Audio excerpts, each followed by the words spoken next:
পিএসসির প্রহসন মানি না আমরা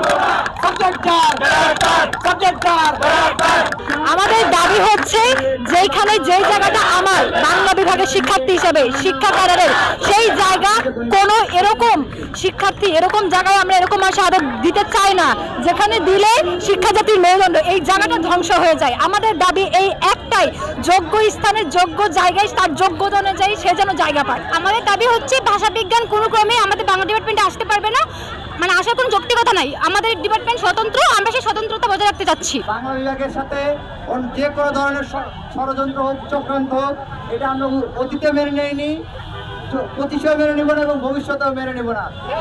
আমরা আজকের এই প্রোগ্রাম থেকে হুঁশিয়ারি করে বলে দিতে চাই যে অন্যায্য সিদ্ধান্ত চাপানোর জন্য চেষ্টা করা হচ্ছে, সেই অন্যায্য সিদ্ধান্ত কাল বিলম্ব না করে প্রত্যাহার করতে হবে।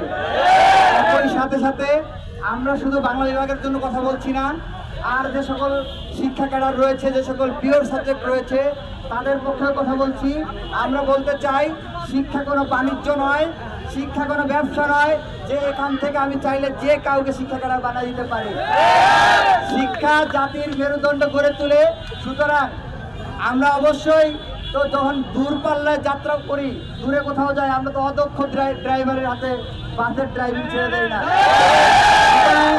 শিক্ষা যেহেতু আমাদের সর্বপ্রধান এবং সব থেকে গুরুত্বপূর্ণ বিষয়, সুতরাং এই গুরুত্বপূর্ণ জায়গায় আমরা অদক্ষ কোনো ড্রাইভার চাই না। সাবজেক্ট যার, এর বাইরে অন্য কোনো সিদ্ধান্ত শিক্ষার্থীরা মেনে নেবে না।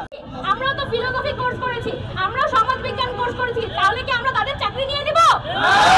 তাহলে কেন আমাদের যেটুকু অধিকার সেটুকু আমরা ছেড়ে দেব? আমরা কি কোনো চাকরি ছেড়ে দিব? আমরা কি আমাদের মেধা দিয়ে নিজেদের চাকরি নিজেরা অর্জন করে নিব? সবাই একত্র প্রকাশ করুন আমাদের সাথে।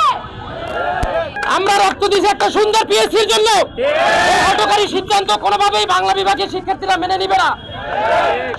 পুরো বাংলাদেশের সকল বাংলা বিভাগের শিক্ষার্থীদের পক্ষ থেকে বলছি, এই হটকারী সিদ্ধান্ত নিয়ে অতি দ্রুত আপনারা একটি সুন্দর প্রজ্ঞাপন জারি করেন, আপনারা আপনাদের অবস্থান পরিষ্কার করেন, নয়তো আমরা আরো কঠোর আন্দোলন করে তুলব।